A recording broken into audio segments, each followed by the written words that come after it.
Hey everybody, Jesse here from Portable Church. Today we're going to take a minute and talk about how to properly wrap cables.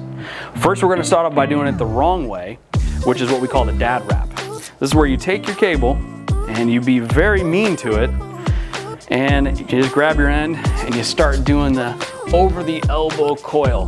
This is the fastest and best way to make enemies with your sound tech. So let's not do that. Matter of fact, we're just gonna put that over there. We're gonna grab our nice rubber jacketed cable that we make here in-house at PCI.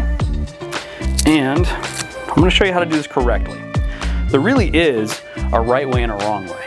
Every cable has a little bit of, we'll call it personality, for lack of a better term, but there's a way that the cable wants to coil up. There's a way that it wants to go. So what we're gonna do is we're gonna take your cable and we are going to pretend this has been stretched across the stage. And we're going to take it, and the easiest way for me to explain this is you actually take your non-dominant hand, so I'm right-handed, so non-dominant hand's my left hand, and I take the cable end and I point it facing away from me. It doesn't matter which end you grab, but you start with one of the ends. And what I'm gonna do is I'm going to stretch my hand out and I'm gonna make a coil. Kind of the traditional way that you would see if you just picked one up and started coiling it. Here's where it gets interesting. I'm actually then, after I do it this way, I'm gonna rotate my hand palm up, I'm gonna slide it over, and then I'm gonna reverse my hand to make another loop. Then I'm gonna go back and I'm gonna do another coil. And if it doesn't wanna twist quite right, you can actually take, it's gonna be hard to see, but you can take your thumb and your finger and you can kind of roll the cable a little bit to influence it and kind of convince it to go the way you want it to. Then I'm gonna alternate again, palm up, bring it in.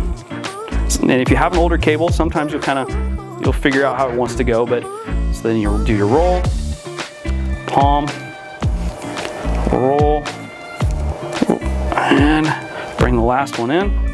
Rip tie got moved down here, but typically your rip tie stays up here somewhere. And when you get in position, there you go. It's ready to go on the shelf in your case. Typically sound accessories, video accessories, one of those cases. Now, I want you to subscribe to our YouTube channel. I want you to like us on Facebook, follow us on Instagram. If you have any questions, you can reach out to us, info@portablechurch.com. Call us at 800-939-7722. Thanks and God bless.